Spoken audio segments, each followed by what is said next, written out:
What does 2023 hold for the Auburn Tigers and Hugh Freeze in his very first year there? Well, I'm going to give you my prediction for their win-loss total.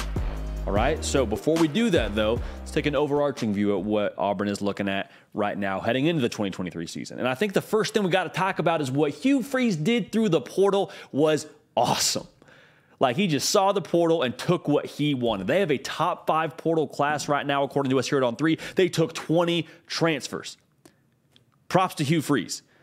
I mean, that's what good bosses do when they take over a failing company. They bring in the personnel to help that company succeed. Same thing with what you just saw Hugh Freeze do. The talent alone at Auburn is astronomically better than what you had a season ago in terms of guys that are going to likely start for you. I mean, the quarterback, Payton Thorne, I think gives you a much better jumping off point. You retooled the defense. Like, overall, you feel a lot better about the floor of where you're sitting right now for Auburn.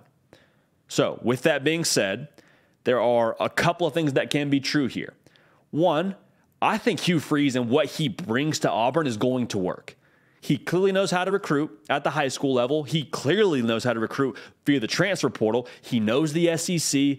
It's a pretty nice feather in your cap that you've also beat Nick Saban. It's important, especially if you're the head coach at Auburn.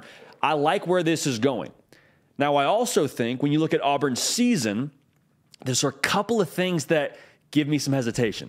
And I'll talk about those in just a second. But really quickly, make sure you're subscribed right here to the On3 YouTube channel. We talk ball every single day. I mean, Monday through Sunday, we're talking college football. We're less than 100 days away. We want you a part of it. So make sure you're subscribed. Also, really quickly, make sure you're following me on Instagram as well as on Twitter at JD Piquel. So thank you in advance for doing that. All right. Now, my concern is multifaceted. When I look at the schedule for Auburn, let's take a quick peek at this. There are multiple games that I would put in the toss-up category. The game at Texas A&M, the game against Mississippi State, the game against Arkansas, late in the year at Arkansas. I don't love that. The other part of this is you bring in a starting quarterback who, again, I think gives you probably the best chance to win games, who's on your roster currently, but also he missed the most important part of your early practices as you become a team before you get into fall camp. Like, Payton Thorne is showing up, and this is going to be a brand new offense to him, a brand new staff, brand new teammates. Like, it takes some time to mesh at any position if you miss spring practice, let alone as the quarterback. And this offense is going to go through the quarterback. Like, it is very much so a known thing. The RPO scheme, you put a lot on the quarterback's plate. And whether or not you're asking them to do a ton physically, you're asking them to do a ton mentally from being up to speed with the scheme and knowing where to go with the football. Because I'll tell you this, in that RPO system, that decision-making process has to happen right away. It's one of the things that I liked about Payton Thorne when he came from Michigan State. But in this offense under Hugh Freeze, you have like a nanosecond to recognize what that second-level defender is doing while you're in the mesh point with the running back, and to decide, okay, do I give it? And if I don't give it, I got to pull and I got to throw it right away. Like, that's kind of the approach here offensively for Auburn, to break it down a little bit.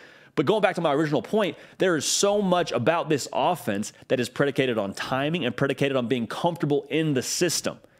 And so I'm not saying Payton Thorne can't still get comfortable in the system. My concern is that the length of time he has to get comfortable in the system is a much smaller window than you would prefer and likely, to be honest with you, need to be as successful as you want to be successful at Auburn this coming season. So that makes me nervous. The most important position on your team, your likely starting quarterback, trying to get up to speed as quickly as possible.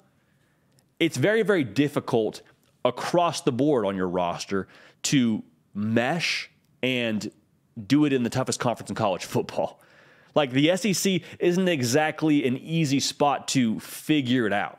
Like, you don't want to be putting the boat together when you're going through the storm that is the SEC. Those aren't necessarily calm waters, if you catch my drift. So that's my concern. The schedule itself isn't necessarily kind, and then the way they're still putting this thing together at Auburn gives me a little bit of concern for what they're going to be in 2023. So I think it's very, very reasonable, if you're an Auburn fan, to root for a 9-3 season. Like, I think that is definitely realistic. I think it's within reach.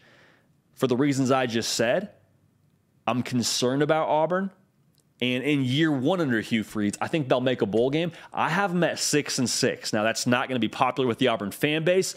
Auburn faithful, I'm sure we'll see you all in the comments, so we appreciate your passion in advance. But that's the way I think it goes in year one. I think it's a lot of putting it together. I think it's a lot of figuring it out. I will also say this, though. I don't think the product you put on the field this coming year resembles what you had a season ago, meaning you have a team at Auburn that is going to be competitive in nearly every single game, in my opinion, and the talent level itself is the reason why you feel a lot more optimistic about your chances and why you likely disagree with me going with that 6-6 number. Here's the major caveat, though. Here's what could change everything. This entire conversation could be shifted if two things are true about Auburn. Ready? First one, if the defense figures it out and those transfers get up to speed quickly on the defensive side of the football, and Payton Thorne balls out and picks up the offense quickly. It's all predicated on getting up to speed quickly. Like, the talent level is there. But my concern is that talent level being improved is great, but you still have a defense that allowed over 180 yards rushing a game last year. You can't do that in the SEC and expect to be successful. You just can't do it. And the talent level is better, but even so, there's still a lot of cats that were a part of that defense last year that you're going to count on. And so there's that side of it, and then Payton Thorne getting up to speed. But if the defense is better and figures it out and doesn't allow the kind of rushing yards they allowed last year, and those new transfers kind of put their foot down, the ones they're going to play, put their foot down, make something happen. And Payton Thorne just makes me look like an idiot saying it's going to take some time to get up to speed, and he goes bonkers. Whole conversation around Auburn changes. Okay? Now, if Payton Thorne does ball out, the other thing that's probably true about Auburn this coming season is you have a big dog at wide receiver step up, whether it's Camden Brown, whether it's Nick Mardner, like whoever it is. That would have to be true, and I think goes hand in hand with Payton Thorne excelling quickly in this offense. So, again, Auburn fans, I believe in Hugh Freeze. I think he's the right guy for the job. Heck, I believe in Payton Thorne. Payton Thorne, one of the reasons you brought him to Auburn was because he has multiple years of eligibility. You get to see him this year and likely next year. So, with all that being said, sticking with my pick on their record, but I like the future and what it holds at Auburn under Hugh Freeze. All right? So, much like y'all, we will wait with bated breath for the start of college football season. Can't wait for it. Make sure you're subscribed right here. Make sure you're following me on all the social channels at JD Piquel, Twitter, Instagram, we're there. Listen, we love y'all. We appreciate y'all. We are going to keep this party rolling, and we will see y'all next time.